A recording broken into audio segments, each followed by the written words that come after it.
अब तक की ज़िंदगी पूरी तरह से बिखरी बिखरी ही रही है।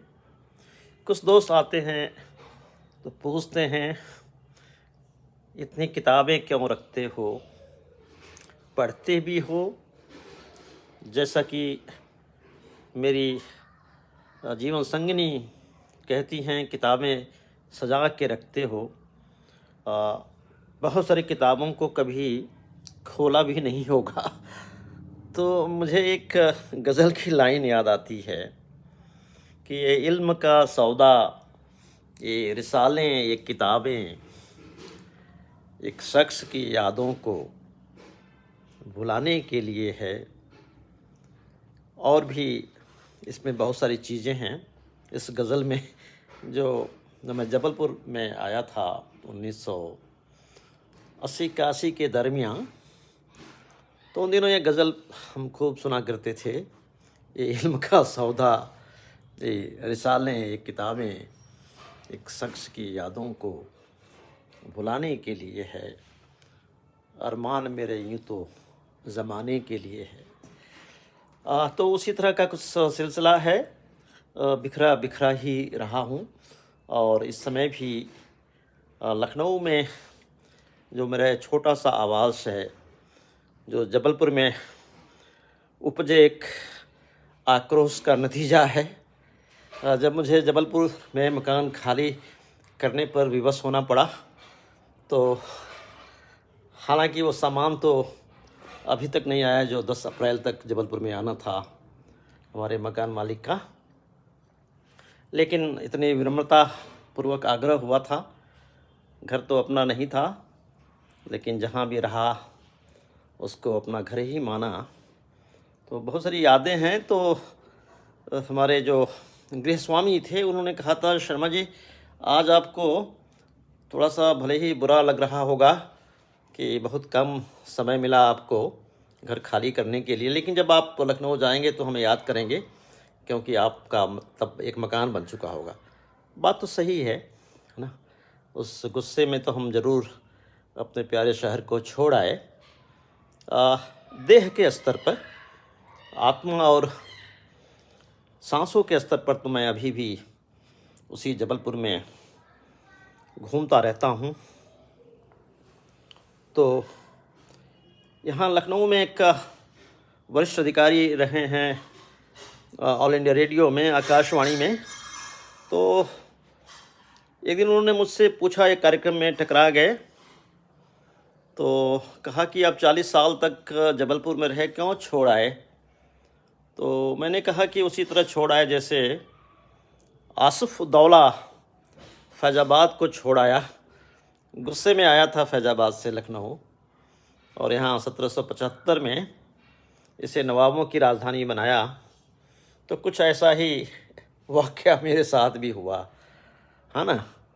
तो हमने अपने मकान मालिक को मैंने एक मैसेज भेजा था जब चित्रकूट एक्सप्रेस में मैं बैठा, और जैसे ही गाड़ी चलना शुरू हुई, मैंने लिखा कि respected so and so, as desired I have left your house, not only your house but I have left the city of my love which was so close to my heart. So जीवन में कहते हैं ना कि दुख को भी ईश्वर का उपहार मानो, तकलीफ़ों को भी ईश्वर का उपहार मानो। और ये ब्लैक कॉफ़ी में सारे गम, वो सारी समस्याएं, वो सारे जद्दोजहद से उपजे जो वेदना के कण हैं, वो इसमें घुले हुए हैं, घुल जाते हैं। लखनऊ में आकर बहुत कुछ मिस करता हूँ जबलपुर को, क्योंकि यहाँ पर बात तहजीब की तो होती है, मगर वो तहजीब कहीं दिखाई नहीं देती है ना। नवाब तो चले गए, लेकिन बाद में इसकी पहचान ही तहजीब की नगरी से है। लेकिन तहजीब मुझे अभी इन 2 सालों में कभी कभार कहीं दिख जाती है। तो हम अभी बिखरे हुए हैं। अभी 2 साल में हम अपनी किताबों के संसार को, जो छोटा सा है, इसको व्यवस्थित नहीं कर पाए हैं। 2 साल हो गया। तो कभी कभी कुछ करने की कोशिश करता हूँ। बहुत ही बेतरतीब ढंग से देखिएगा, ये सारी चीज़ें रखी हुई हैं, है ना।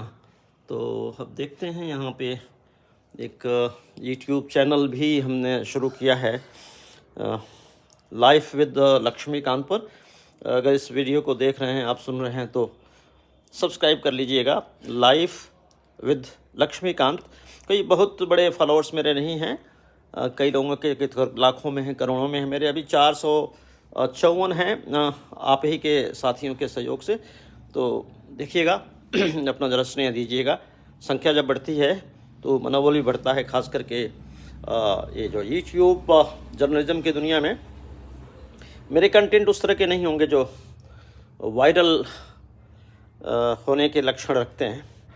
तो बहुत ही धीमी शुरुआत है और धीमे धीमे हम आगे बढ़ेंगे।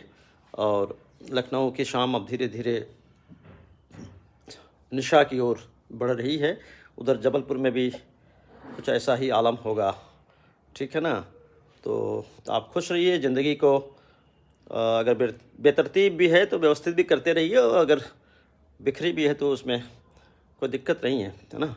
तो बिखरने का भी अपना एक आनंद है, तो पीड़ा में भी आनंद है, जैसा कि हरिवंश राय बच्चन कह गए हैं, है ना, कि पीड़ा में आनंद जिसे हो आए मेरी मधुशाला। तो मधुशाला में ना जाइए, कॉफ़ी हाउस चले जाइए, कॉफ़ी पी लीजिए, ठीक है ना। आप जानते ही हैं ना, जबलपुर में जो सहकारिता के कोख से, सहकारिता अवधारणा की कोख से निकला हुआ कॉफ़ी हाउस का कल्चर है जबलपुर में। और इस समय 17-18 कॉफ़ी हाउसेज वहाँ पर हैं। और उधर आप जब मालवीय चौक की ओर जाइएगा तो चले जाइए रेलवे स्टेशन की ओर। तो जब रेलवे स्टेशन की ओर जाएंगे तो वहाँ करमचंद चौक के दाएं साइड में, करमचंद चौक से थोड़ा सा और आगे, खंडेलवाल फर्नीचर के ठीक सामने, वहाँ ICH का, मतलब इंडियन कॉफ़ी हाउसेस का एक सिटी कॉफ़ी हाउस ब्रांच है, ठीक है ना। तो वो केवल सिटी कॉफ़ी हाउस ब्रांच नहीं है, वो 22-23 राज्यों में भारत के जहाँ जहाँ ये कोऑपरेटिव कॉफ़ी हाउसेस हैं, तो उसका संचालन वही करमचंद चौक वाले सिटी कॉफ़ी हाउस से होता है। हेडक्वार्टर है, मुख्यालय है वो, है ना।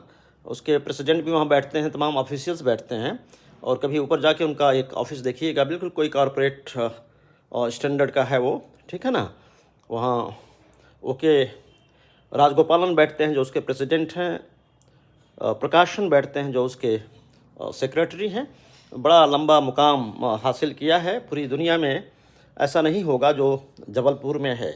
तो जाइएगा वहाँ, कॉफ़ी पीजिएगा, कभी मन हो तो सदर चले जाइए, वहाँ भी एक बड़ा शानदार कॉफ़ी हाउस है।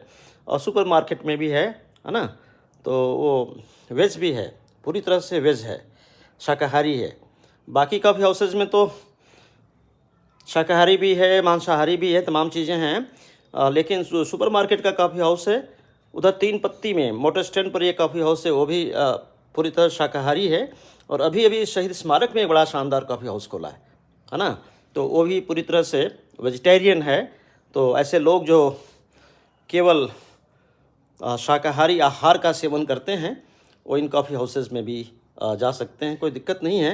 वहाँ पे हमने देखा, अभी मैं कुछ दिनों पहले जबलपुर आया था, तो देखा कि वहाँ पे जो शहीद स्मारक में जो कॉफ़ी हाउस बनाया है, तो वहाँ 4-5 बड़े खूबसूरत फ्रेम्स हैं, अभी वो खाली हैं, बिल्कुल एम्प्टी हैं। तो मैंने इनको कॉफ़ी हाउस मैनेजमेंट को एक रिक्वेस्ट किया था कि ये जो 5 फ्रेम्स हैं, इसमें अगर किसी शानदार चित्रकार की पेंटिंग अगर आप इसमें हैंग कर दें तो बड़ी अच्छी बात होगी और बहुत अच्छा संदेश जाएगा देश दुनिया में। अवधेश वाजपेयी एक शानदार चित्रकार हैं जबलपुर के, इस समय देश के शीर्षस्थ चित्रकारों में। और मार्केटिंग की बात छोड़ दीजिए, ब्रांडिंग की, लॉबिंग की बात छोड़ दीजिए, तो उत्कृष्टता के पैमाने पर अवधेश वाजपेयी बहुत खरे उतरते हैं जबलपुर से। तो अगर उनकी पेंटिंग्स को वहाँ पे कर दीजिए, कभी कभी रोटेट भी करिए। और भी पेंटर्स हैं जबलपुर में, राम मनोहर सिन्हा जी का तो शहीद स्मारक के जो अंदर हॉल है वो तो पूरा उनकी पेंटिंग से वो शोभायमान है। लेकिन तमाम युवा पेंटर्स हैं, विनय अंबर हैं, हरि भटनागर साहब रहे, उनकी पेंटिंग्स हो सकती हैं। और भी तमाम युवा पेंटर्स हैं जबलपुर के। तो रोटेशनल बेसिस पे अगर ये कॉफ़ी हाउस इस तरह का काम करता है, सारे कॉफ़ी हाउसेस में जितने भी 17-18 कॉफ़ी हाउसेस हैं, तो आप करिए तो देखिए आपका जो ये कॉफ़ी हाउस की जो छवि है ये पूरी दुनिया में एस्थेटिक के मामले में और बढ़ जाएगा, ठीक है ना। तो अब हम देखते हैं, अब थोड़ा-सा हम अपने इन बिखरे हुए सामानों को थोड़ा सहेजते हैं और देखिए कितना बिखरा हुआ है। और अगर आपकी शुभकामनाएँ पता नहीं, मैं महा आलसी हूँ, कल से इसको ठीक करने की दिशा में लगा हूँ। अब देखिए मैं कितना कर पाता हूँ, ठीक है ना। तो बहुत-बहुत धन्यवाद इस हमारे बक-बक को झेलने के लिए। और चाय पीजिए, कॉफ़ी पीजिए और अब घर का खाना खाइए, है ना। बाहर का खाना बड़ा नुकसानदायक है। तमाम मीडिया रिपोर्ट्स में आ रहा है कि जो डिब्बा बंद खाना है और जो बाहर का खाना है, उस पे कोई भरोसा नहीं है। भरोसा केवल आपके घर के खाने पे है, ठीक है ना। तो ऐसा ही कुछ करिए। बहुत-बहुत धन्यवाद, बहुत-बहुत नमस्कार, नमस्कार, नमस्कार।